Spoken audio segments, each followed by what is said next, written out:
All right. Well, welcome everybody. This is our second fireside chat with the Star of Grind community here live from Marquette, Michigan. If you're tuning in live, we just want to say welcome. And if you're going to be watching this at a future date and time, you are in for a real treat because we have a special guest with us this evening. So I just want to quickly just go through his background before I actually introduce him. So he has been a professional football player. He has been a leadership development coach. And now he is a current co-founder and chief operations officer for Lilly Dermatology. So you guys on the web, we can't see you, but if you can give a warm Star of Grind welcome to Mr. Tony Jackson. Thank you. All the applause out there. Thank you. It's great. So Tony, you started Lilly Dermatology in 2018 with your wife, Mercy, and you guys have launched your business and expanded rapidly throughout the Upper Peninsula of Michigan and also through the Chicagoland area. But before you did that, you used to play professional athletics in the NFL.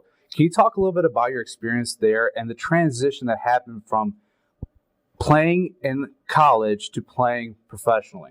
Absolutely. I mean, it's definitely a big difference, right? And probably not the reasons why most people would think. I remember going through the recruiting process in high school. The college coaches, they kind of try to woo you. They know you have options, and so they're all smiles, and they love you.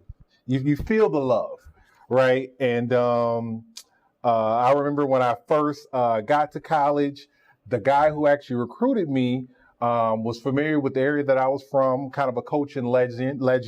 And in my mind, it was like this kind old man, and he was so friendly, and came and sat in my living room with my mom, and said all of these great things. It's going to be great for him. And then I remember my first practice.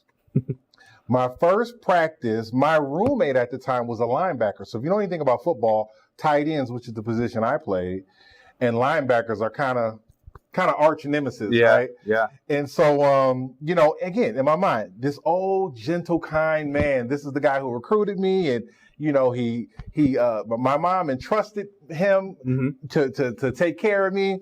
And I remember the first practice after, we're getting started and we're playing, and I hear him yelling at my roommate, who again on the field, he's my arch nemesis, and he says, "George, kick his effing ass." And I'm like, whoa, I thought this was a nice, kind old man. And but it was and the difference with the NFL is, so in college they kind of woo you, and then you get there and it's like, okay, this is serious business. But NFL, it's serious day one. So my NFL first experience was, so I get drafted by the Seattle Seahawks, 6th round in 2005. I remember having a draft party at my house. All my family was there. All my friends were there. I get the phone call from Mike Holmgren. Yeah, we're going to take you with the next pick. My name goes across the screen. I'm super excited. Woo, yeah. Woo, everybody's cheering. We had a great time. 2 or 3 days later, they fly me out to Seattle. I show up to Seattle. It's a guy with my name on the sign. I'm like, this is like the movies or something, right? We leave there. We go, me and all of the players, all of the draft picks meet. We go to some like bar or restaurant that they have set up for us, and they have the cheerleaders there, and they're showing our highlight videos on the TV screen. I'm like, this is amazing. This is awesome. But I haven't met any coaches yet. And we're in a limousine. They take us there. I'm like, this is awesome. So then they take us to the practice facility. And I meet my position coach for the first time. Incredible guy. I owe him a life debt, and maybe we may get into that later, but his name was Stump Mitchell. He played football for a long time in the NFL and was a running backs coach, and but really gruff, flat affect, no smiles. Stern. I don't know if he's ever been happy in his life. I don't know if he's ever smiled, and so the first time I meet him, I'm excited. Yeah. I just came from this, cheerleaders big and party. limousine. Yeah. I'm like, so hey, what's up, coach? I'm all smiles. And he's like, hey, how you doing? And first thing he says to me, first words out his mouth, he says, Tony, you know what NFL stands for? And I'm thinking, like, is he calling me stupid or something? Right. Everybody knows National Football League. Sure. I said, yeah, I know what NFL stands for. He said, no, you don't. I said, well, what does the NFL stand for? He says, not for long. Wow. I'm like, oh, okay. And then no wooing at all. The next thing he says to me was, he looks me up and down and he says, yeah, you're going to have to drop about 15 or 20 pounds. I'm like, we haven't exchanged any pleasantries, no greetings yet. And that was my welcome to the NFL moment. And so to go back to the original question, that's the big difference between my experience. In college, they try to woo you and they try to, because you have options, you get to pick them. But in NFL, you've been picked. Mm-hmm. And so you pretty much have to, fall in line. Yeah. And it's a job. Like you're an employee of a franchise or of an organization, and they expect you to perform. Absolutely. Yeah, it's amazing how the difference of, they throw all that out in front of you. For woo, it's awesome. And then it's like, all right, well, now that you got all that out of your system. Yeah, exactly. Pay attention. Exactly. Because we're here to win games. Exactly. So amazing. And, after playing in the NFL, you did a lot of different business endeavors. Can you briefly describe some of the most memorable instances that have helped you along your entrepreneurial path, your entrepreneurial journey? Absolutely. I always say that, I got my undergrad degree at University of Iowa, majoring in economics, business and economics. But I feel like I got my master's degree, if you will, with life leadership. Mm-hmm. And a lot of the leadership principles and business principles that I learned from spending time with super successful entrepreneurs. Mm-hmm. And so, I guess if I had to name, moments or experiences that really shaped me, it was just really seeing people who measured their success in a different fashion, right? So during my athletic career, I was used to people measuring their success based upon how much money they make, mm-hmm. or we'll keep it PG, but how many girls they are, entangled with, right, or their statistics, how many touchdowns, how many yards. It's all about lighting up ESPN scoreboard, exactly. Right? How many tackles, how many interceptions. But it was the first time that I got a chance to be around people who their scoreboard was more so not just excuse me, the mm-hmm. traditional financial metrics of success, but also being a great husband, making a difference in people's lives, standing for something that you feel like is very important to you, mm-hmm. and it really shaped me from kind of the shallow metrics that I was measuring myself before then, which was all about the money or, notoriety or statistics or, how good you are in athletics, all of those kind of things, and kind of focus on something that's a lot more deeper. Yeah. Something that, is never done, was kind of a lifetime, a long-term, mm-hmm. Viewpoint. So yeah. So it's a continuous process. So absolutely. You kind of materialism it's still there, it's a good motivator for some, but mm-hmm. then you start realizing that there's more to life than how many cars you drive or how big your house is. Nothing wrong with those things if that's what's driving you, but it's also about the service to others. Absolutely. And those intrinsic things that sometimes you can't put a number on, because how do you put a price tag of being a great father, a great husband, great leader within your organization or the nonprofit you serve on, right? Exactly. Are these fires? No. Well, they're fake and they're always wonderful. So that's what's great about them. So they're consistent. Let's just put it that way. They're highly consistent. All right.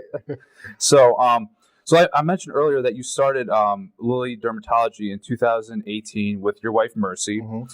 and can you walk us through a little about the process of how you guys built your company? And there's so many things like in a startup that you're juggling many hats, especially when it's just you and one other person, or maybe you just got like a skeleton crew of 3 to 4 or 5 people that sometimes you wish to pay them a top dollar or market value, but you're not there financially yet. So a lot of them are putting in a heck of a lot of sweat equity into this process. So walk us through, how you guys thought about your services you offered, some of the space that you're leveraging and working with, staffing, insurance, and everything that kind of went along with building Lilly Dermatology. Absolutely. As opposed to, boring everybody with the nitty gritty step-by-step details that may not make sense unless you're in the medical field, I think the best thing I could do is kind of give you an example of how we got started. Yeah. The overall premise is we just took it one step at a time. It was kind of like driving through the dark.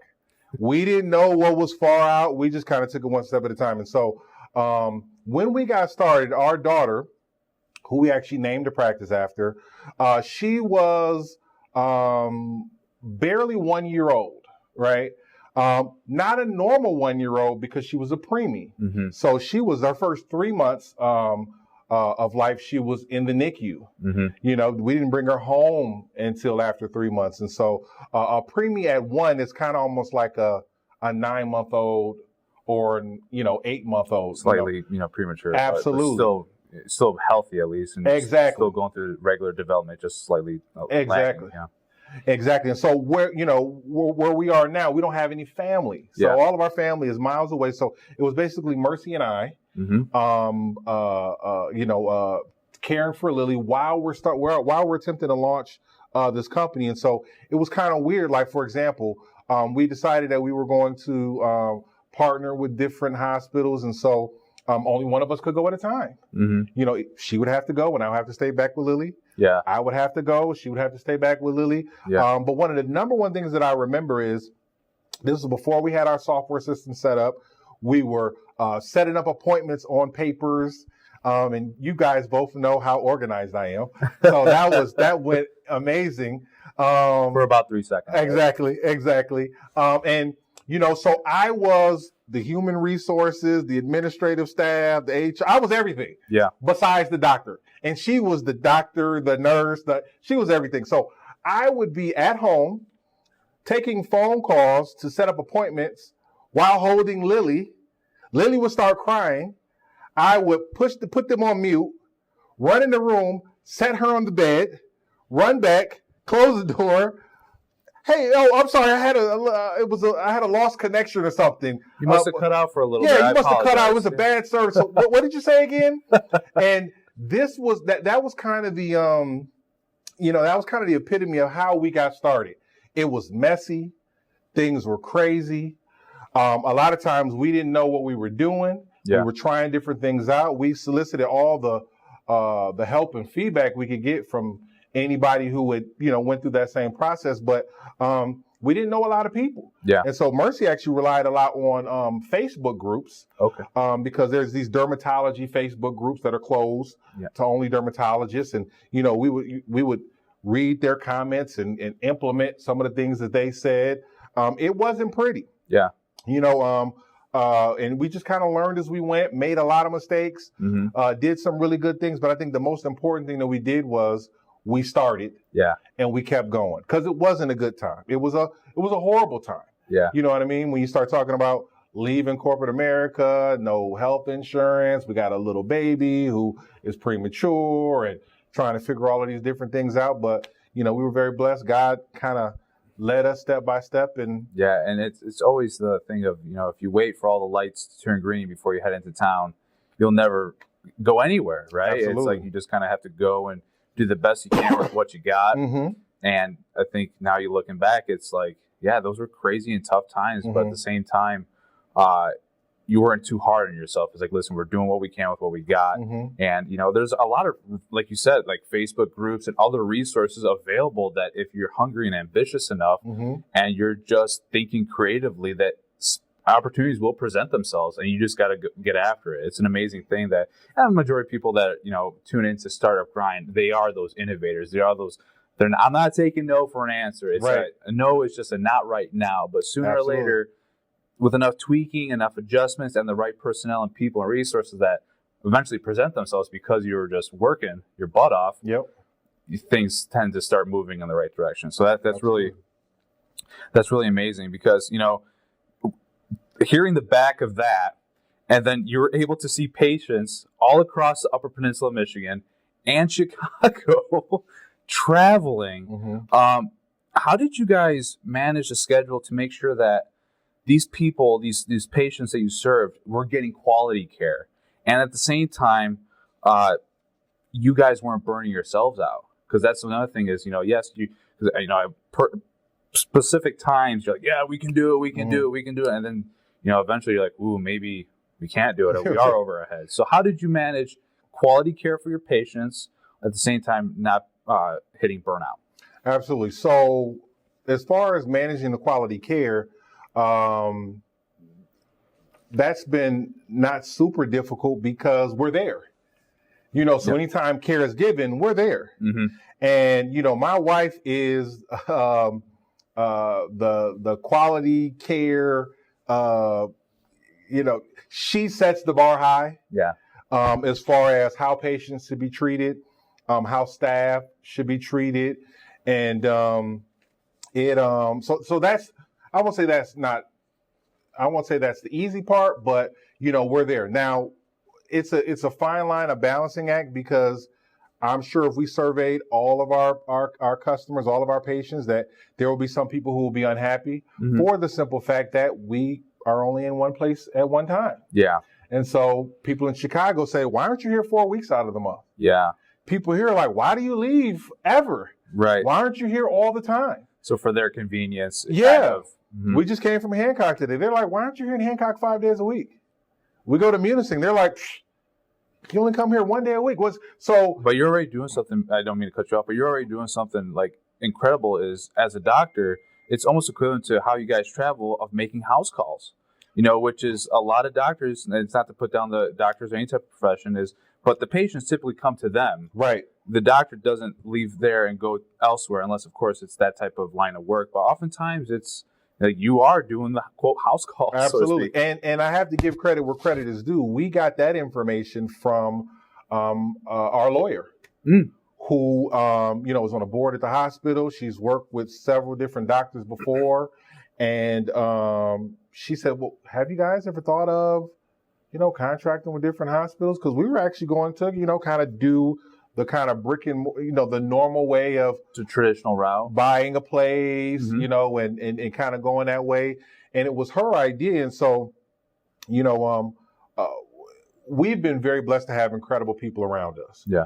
And so even the lawyer that we have, we were recommended by another local doctor who, when she found out we were starting our own practice, she actually invited Mercy and I over to her house, had dinner with us. She hooked us up with a lawyer, an accountant, a biller, everything. She's like, call these people. The power of relationships, absolutely. Quality relationships. Absolutely. Yeah. She was a plastic surgeon, had been one for, 30 years. She'd retired. Oh, wow. Ironically enough, she splits her time between here and Chicago. But she was a wealth of knowledge, and really helped connect us to some great people who were able to advise us, like going to, different hospitals. That's amazing. Yeah. So you realize that you don't have to build something from scratch or from the ground up. You can already leverage what's available. And if you make it a win-win partnership, then it makes sense. And it's like, why reinvent the wheel if the wheel's already cooking? Absolutely. If it's already spinning, it's like, well, how can we just make it spin a little bit faster, or maybe a little bit more efficiently? So that's pretty cool. I know a lot of this information people can get from your website, LillyDermatology.com, but can you tell us just a little briefly overview of some of the services you guys provide, and kind of an overarching perspective of why it's so important to actually take care of your skin and your overall well-being? Absolutely. And so, we believe that, especially in what's going on in our economy today, things have become more and more visual. Whether it's social media, all the different platforms out there. And so, we believe that, when a person feels good, they have more confidence. Yes. It makes me think of a saying that one of my ex-teammates used to say all the time. He used to always say, if you look good, you feel good. If you feel good, you play good. And if you play good, they pay good. And so, gotta write that one down. Absolutely. And so if you think about it, it's the commonalities to success, right? Like if you see a Fortune 500 CEO, they're sharp. Yes.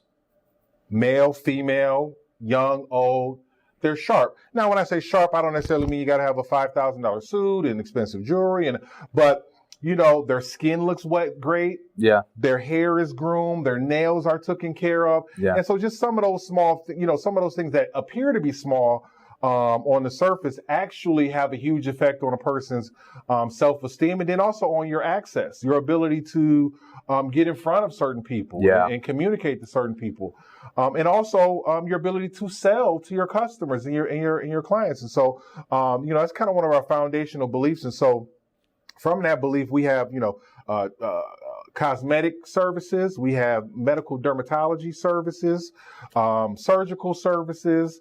Most likely, if a person is coming to us, they're not going to die.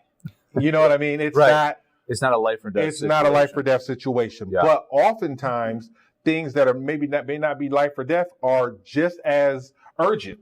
You know what I mean? For that particular person. Yep. They have a breakout in their skin. Mm-hmm. They have some kind of rash or irritation that's bothering them all day long. And so some of the key things that we do in Chicago is more aesthetic based. And so we have laser services and toxins and fillers and, all the things that, I was going to say ladies, but men as well enjoy, facials, peels, chemical peels, those kind of things.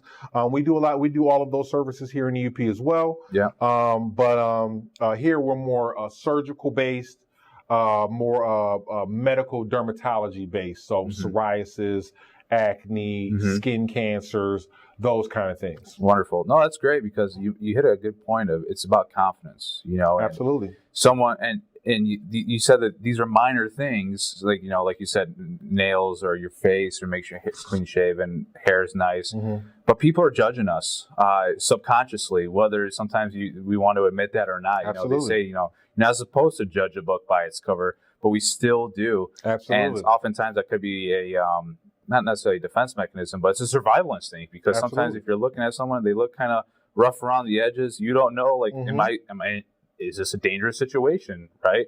Versus the other thing. And there's always those social experiments that you see online where they take someone that maybe is rough around the edges, they give them a haircut, they put them in a 3-piece suit, and then you watch how people react to them or respond to them. And it's just like, wow. And it's just that one thing, and you see the individual's confidence go up. Like, see, this is how life could be, and so that's really amazing. Yeah, and my wife says it all the time. People treat you how you treat yourself. Yeah. Most likely that'll be what you'll get from others. Yeah. And typically, if you're just hanging out like that on a Sunday evening, that's totally cool. But then Monday, you know what? You gotta look fresh, right? So, absolutely. Now, being that you guys are obviously in the medical field, how did Lilly Dermatology pivot during this whole COVID-19 pandemic? It wasn't easy, but how did you guys manage? Well, I would love to tell you that we were we were innovative and we broke down our system and did all these different things. But one thing is that because we're in the medical field, we didn't really have to pivot that much. Oh, okay. Wear masks. Wear masks. Simple and basic, yeah. Because we never really closed down. Right. The hospitals never really closed down. Mm-hmm. So, what's interesting, Mercy used to always talk about how when she was in residency, living in New York, how she remember one time when the train system shut down and people were walking, 30, 40 blocks to make it to their dermatology appointment. Oh, wow. They may cancel their heart appointment. They may cancel their, things that are really serious, but they're very motivated a lot of times for them because it's right there. Yeah. Like, I can't see what's wrong with your heart. No. Or your liver or your... It's pickled, 100%. No, I'm recovering pickled. Right. But with your skin, it's right there. And so because it's so... that's my theory, because it's so upfront that people have an urgent need to do it. And so, we had kind of the opposite problem. We shut down for about 4 to 6 weeks, and we had people calling us like, why are you guys shut down?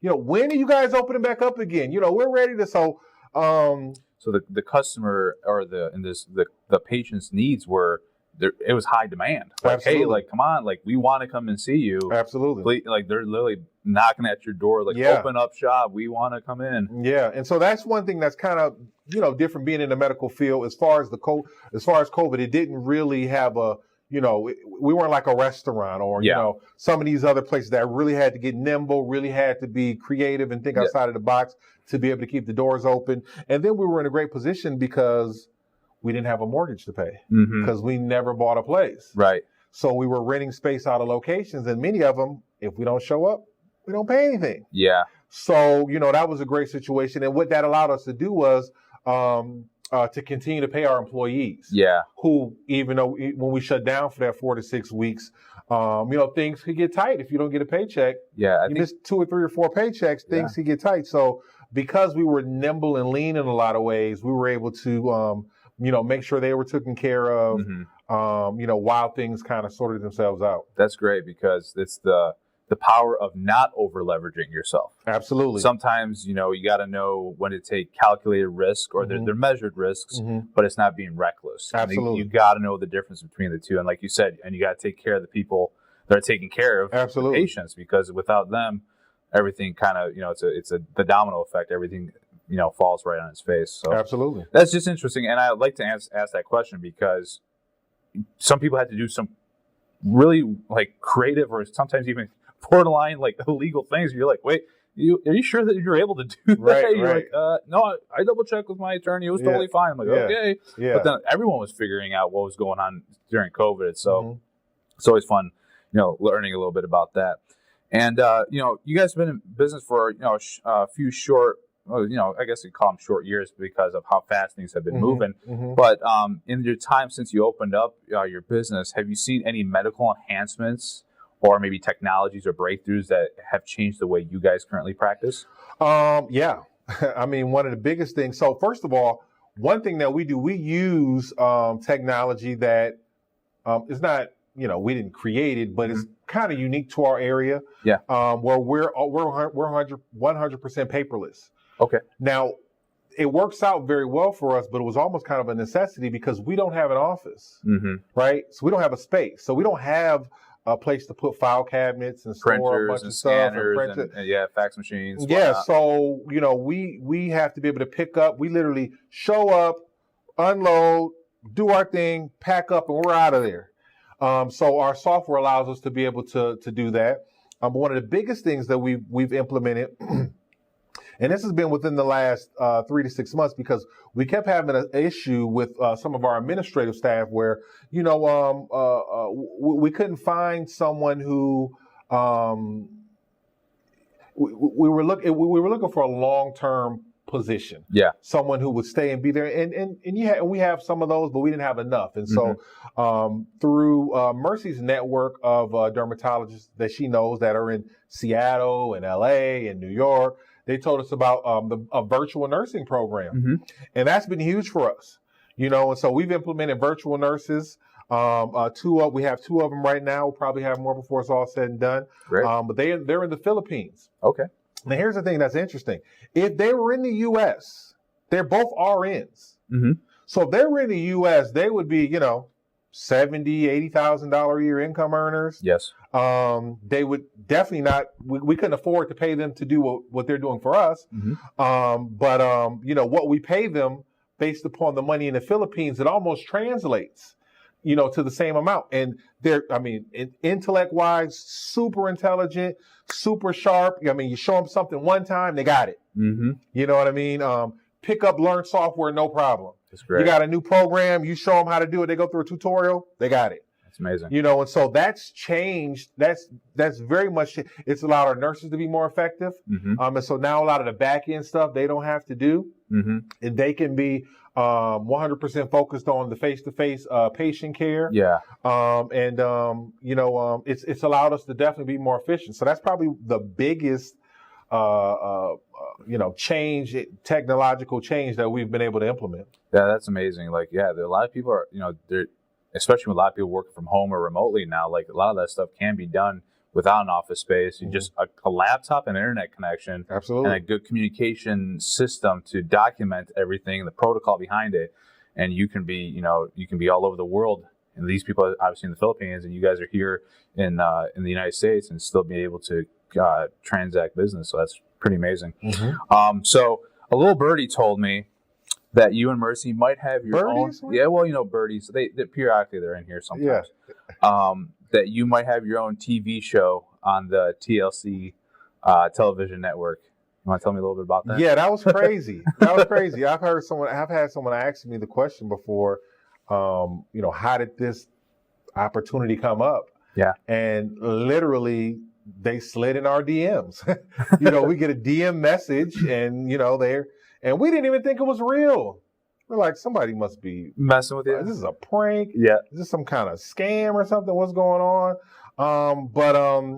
It wasn't something we sought. It wasn't something we pursued. Coming this fall on TLC, it's going to be the Dr. Mercy Show. You hear that, guys? The Dr. Mercy Show on the TLC network. Tune in. Yeah, that was a good promo. Oh. My wife is amazing. She's incredible. And one of the things that they liked about her was after, because they had a pool of doctors that they were looking for, from my understanding. And one of the things they liked about her was they started to look at her reviews. And, because, we never had a mission of we're going to provide great service and that's going to be our mantra and we're going to talk about that. That's just really who my wife is. Yes. She is all about providing great service. And so I think that the reviews that she has, kind of the word of mouth of how she cares for her patients, that kind of got out there. Yeah. And we just wrapped up shooting. I believe it was about 6 or 8 weeks ago. We wrapped up shooting, and it's exciting. Yeah. We'll see what happens. We're hearing good things back from the network, and so that's awesome. It doesn't surprise me. I tell my wife all the time, like, she is, she's one of the most special people that I've ever met, where she literally gets everything she asks for and stuff that she doesn't ask for on top of that. Like, expert negotiator, hey. Well, what I mean is not necessarily negotiating, but just like, we may be talking. She's like, yeah, one day I want to have this. And it happens. You know what I mean? Like, she just, she has a good relationship with the man above. You know what I mean? She speaks it into an existence, and it's like, you know what? If you keep going that way, I will bless you. Absolutely. So it's pretty cool. Absolutely. Yeah. So we're excited. I was going to say something about, like, when you were talking here, but I completely forgot. Oh man, when you're talking about the network and like that process, how was that, like, dealing with like a camera crew, and how, like, was it a little stressful at first, nerve-wracking? Yeah. So were they directing you, or did, like, hey, just you be you while you're doing this, and we're pretend like we're not here? How did that process work? Absolutely. So at the end of the day, the show, it's my wife's show. I'm on there. I make some cameos, some appearances. But for the most part, that's why I'll tune in. I mean, don't get me wrong. Like, there's Tony. There he is. Right. But for the most part, it's her, and it was very challenging for her, because not only does she has to be a doctor and do doctor work, and oh yeah, by the way, because it's made for TV. Yes. She's getting 100% made for TV cases. Yes. When you watch the show, you're gonna see some things like, oh my God. Yeah. I can't believe that just happened. And now, while she's doing this incredibly crazy surgery, which, by the way, most likely she's doing it because wherever the person is from, they couldn't find somebody to do it. So these people are getting flown from all over the country for her to perform these procedures. But on top of that, she has a camera in front of her face. So now she has a camera watching her while she's doing this. And then on top of that, after the whole surgery is over, on a normal work day, what does she get to do? Go home. Here, no. Now you get to be directed for 3, 4, 5 hours. And, okay, say that again, but say it like this. Okay, I like how you did that, but you weren't smiling. So say it again. Okay, you were smiling that time, but you kind of looked over here. So now do it again. Oh, we heard a noise in the background. And so, okay, now here's a whole sheet of paper of dialogue. I'll give you 30 minutes memorize this. Yeah. And then come and just say it in front of the camera. So I was completely amazed at what she was doing. And we work really hard, but our normal work days are, we leave home at 7, we're home by 6, 6:30. Mm-hmm. There, it's 12, 13, 14-hour days. Mm-hmm. She's starting at 7, she's home at 9. Yeah. 9:30. Yep. You know what I mean? And so when you watch the show, it's going to look a lot different than what it actually was. It was a lot of work that went into that for her and our staff, because our staff here went to Chicago. So they put them up in hotel rooms, and and now they're going through this whole process as well. So it was definitely interesting. You get a chance. It gives me a whole different level of respect for what I see when I see people on TV. Yeah. You think, they just whip a camera out. That 30-minute show may have took 14 hours. Every show that we shot was a week worth of shooting. Wow. So one show, 1 week. And the shows are 30 minutes? And the shows are 30 minutes. Yeah. So 1 week of shooting, 12 hours a day, gives you 30 minutes of TV. Amazing. Yeah. Wow. Yeah. It just blows my mind. Like you said, new appreciation for TV shows. Absolutely. And also individuals that make movies, or, even like YouTubers that go on YouTube, or Absolutely. streamers, and all these individuals that, we just sit back and we enjoy the fruits of the labor and all the post-production when everything was all buttoned up and ready to go. But the man hours and woman hours that go in there to put all that together is really incredible. One point I want to kind of circle back to is when you talked about they picked Mercy and you based on the reviews you got from customers and from patients and from other people. And that's what I think. Yeah. Okay.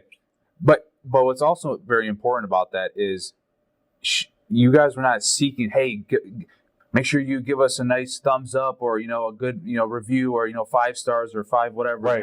It's if you just provide quality care and you're really in it to serve the person, whoever that person is, your user, your customer, your patient, then everything will flow from there. Absolutely. And if you're just genuine and honest with people, I think that's amazing. Because, I make a lot of my purchases, whether it's on Amazon or other platforms, based, a lot of it either was someone told me about it, but then I also do, my investigative research, and you read what other people have Absolutely. to say. So, yeah, reviews are very important, and, encourage whatever you're doing for a startup or a business for reviews. Absolutely. And you know what? Sometimes, believe it or not, the negative reviews is the hard truth of, this is something we should probably look into. If it's a consistent problem, we should address this. And that's really all I have to say about that. But it's still, I think, a very important thing that we live in a society that people are like, let's check, Yelp.com, let's check, TripAdvisor, let's check, right? So everyone's, it's all about reviews all the time. Absolutely. Yep. So as you guys continue to grow, Lilly Dermatology, what are some growing pains that you might anticipate when it comes to maybe getting your own office space, or hiring, like you said earlier, like we were planning on hiring on more people. What do you think is going to come with that? If I had to anticipate growing pains, I think the biggest thing would be people related, just staffing, being able to find the right people. I'm actually, we're intense. We're going through an intensive interviewing process and hiring new people. We need to probably double our staff, possibly triple our staff within the next 60 to 90 days. Wow. And so the advantage to being small is, with a small staff, we're kind of like family, right? We know each other. Yeah. We've got a chance to develop that relationship. There's a certain level of trust. Yes. That's been developed and established. But kind of the downside to that is, sometimes, at least I'll speak from my perspective, it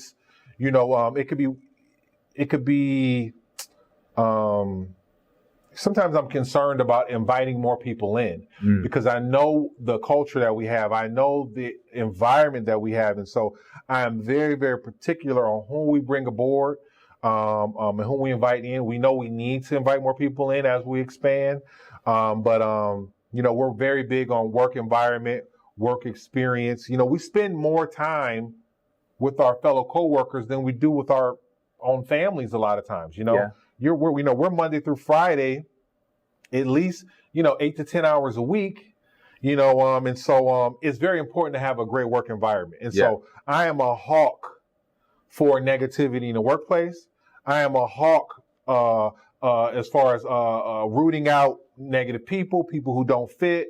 That's just very important to me. I would say in a lot of ways, Mercy is kind of the curator of the medical side of what we do and the services side of what we do, and a lot of the aesthetic side of what we do. But my thing that I am very, very fanatical about is the team. Mm-hmm. And making sure we have the right chemistry and making sure people are on board and making sure everybody is pulling their weight. Yeah.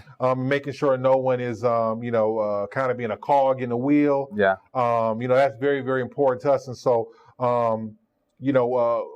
just being able to develop that trust and bringing more people on, because you have to be around people long enough to be able to trust them. Yeah. I put very little credence into a person's resume. Yeah.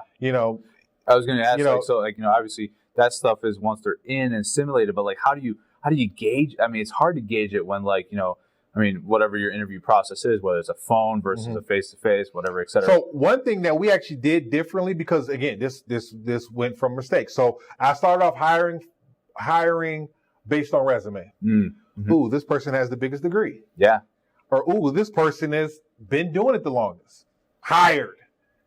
And then things didn't necessarily work out a lot of times. And so what we started doing, and actually we have some of this going on tomorrow and next week. So now, specifically with the medical staff, because I'm not qualified to judge whether a nurse is a great nurse or not, but the medical staff is. Yeah. And so now the first interview is they come meet the staff and they shadow us for a few hours. Great. And based upon the feeling that the staff gets, so right afterwards, tomorrow after work, I'll be asking, so what did you guys think?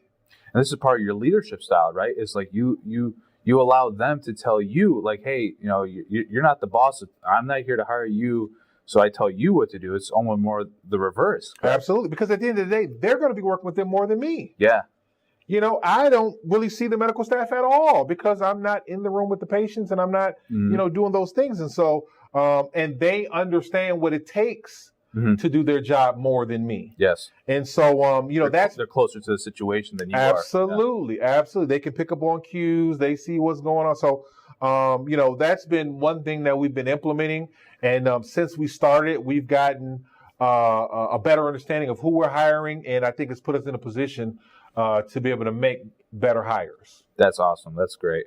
So I want to shift gears a little bit here because it's no mystery that you like to read and you're an avid learner, and you can just, by your story, you can see that you've tried a lot of things, you've done a lot of things, and you're constantly tweaking and making adjustments and pivoting collectively and making sure that things are moving forward. So I'm curious, what types of books or podcasts do you enjoy reading and learning about in your spare time when you do have it?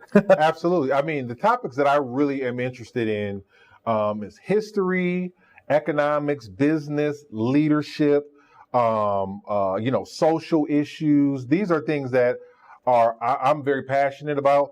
As far as reading, right now I'm reading a book by Seneca called On the Shortness of Life, which I bought that book because it was recommended from another book, a book by Tim Ferriss. And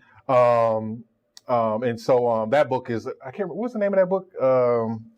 It'll come to me here in a second, but it's a book that just is basically a reference guide. If you want to know about this, go to this podcast. If you want to know about this, the Titans one? Tools of the Titans. Tools of the Titans, there we go. Tools of the Titans, yeah. If you want to know about this, go to this podcast. You want to know about this, read this book. And he interviews so many people in the book. And he has the book split up, health, wealth, and wisdom. Sure, that sounds familiar to you. Yeah. And so, that book has been very powerful for me. It just kind of gives me perspective. When you're reading a book that was written by some Roman 2,000 years ago, the words have a lot more weight to it. Absolutely. And it kind of just really gives life perspective. Another book that I'm reading is by I'm having a brain fart right now. That's okay. Take your time. It's called the Modern Executive. It's called the Modern Executive. Something with executive in it. It'll come to me here in a second. But one of the key things that he talks about is just if you're an executive, different things you need to do. I'm in a chapter right now where he's really talking about the importance of delegating, being able to manage your time, being able to use your time for the best usage of what you can do, only doing what you can do, and so yeah. And as far as podcasts is concerned, I love a lot of different podcasts. I watch the Joe Rogan podcast. That's one of my favorite podcasts. I'm really, for the most part, a YouTube fanatic. I'm on YouTube a lot. I like to kind of drill down on a topic. And kind of, stick on that topic over and over and over and over and over again. So yeah, those are some of the things that I like to learn. And for me, it's a combination of, kind of a hobby, but I look at it as my work. Yeah. Because my job is to always be learning. My job is to always be getting better. And, that's one of my main roles, for my staff and my wife as well, who happens to be my boss. Yeah. So us married guys know that the wife is always the boss. Absolutely. So, I have a double boss, though. She's my boss and my boss. Well, as long as you're trying to get better, then absolutely. Doing your best. And, then she can be happy, with that. Now, as you expand, your knowledge base and you're doing all this continuous learning, what is your big, hairy, audacious goal? The thing that, like, what? If it took me my entire life to achieve, I will still dedicate to it because it's so that vitally important and it will be extremely rewarding. Even if I don't even hit it, but just the pursuit of it. It would be something I continue to go Absolutely. For. And Mike, me, you and Jasmine, we've known each other for a decade, right?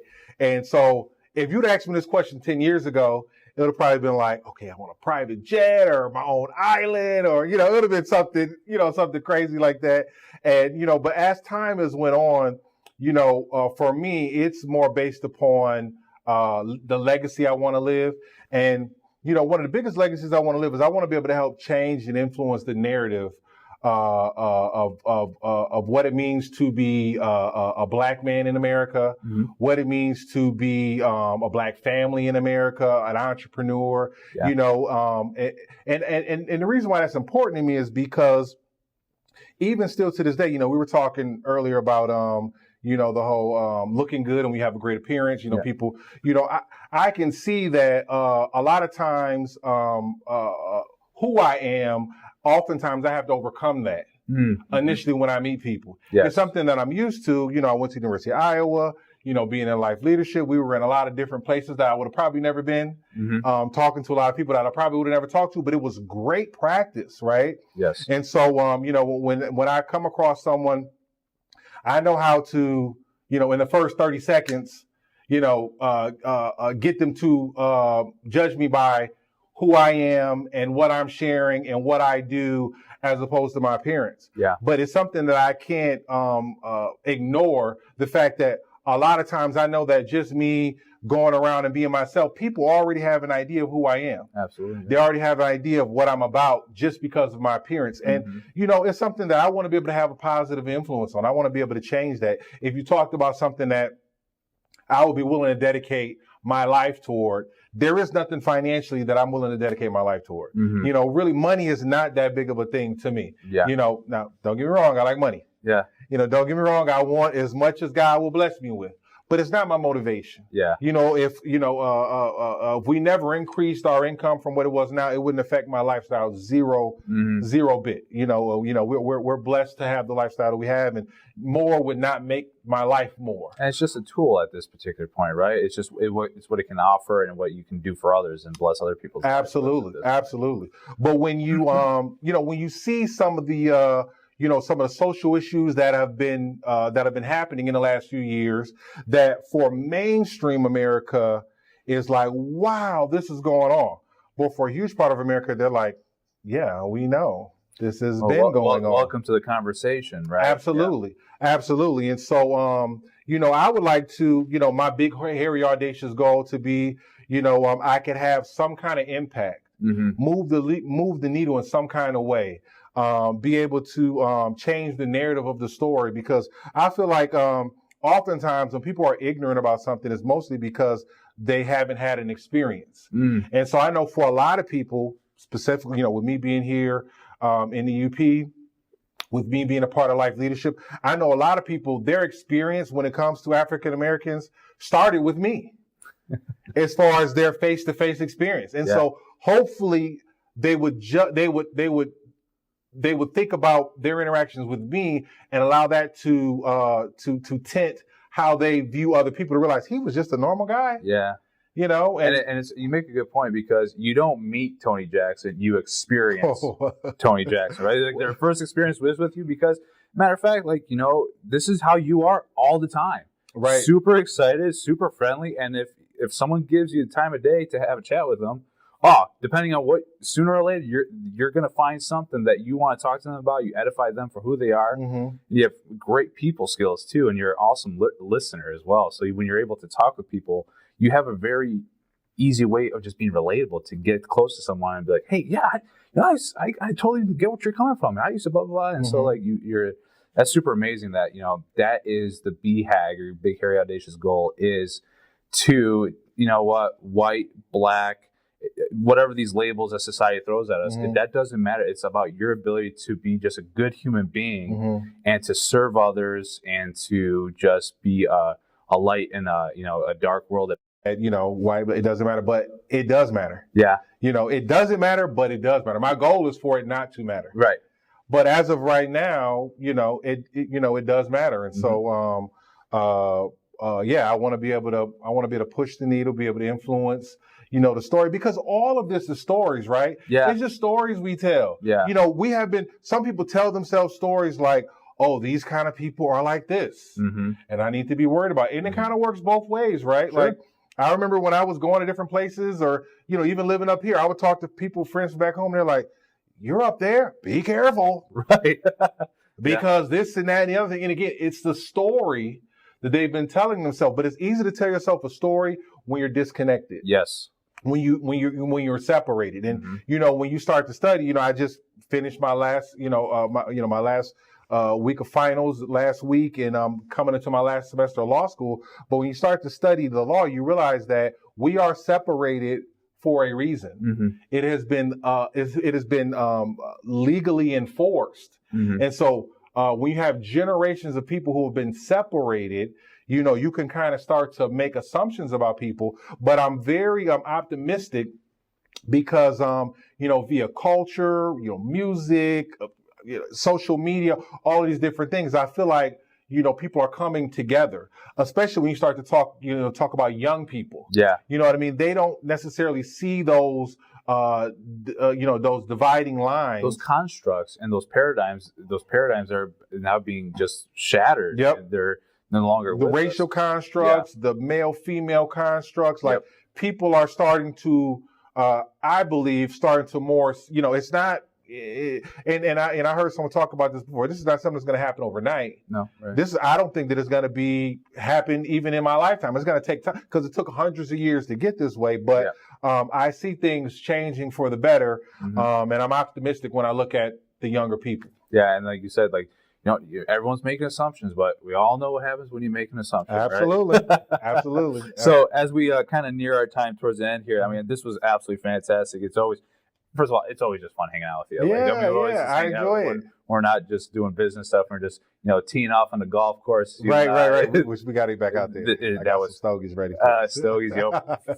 I'm all game for Absolutely. that.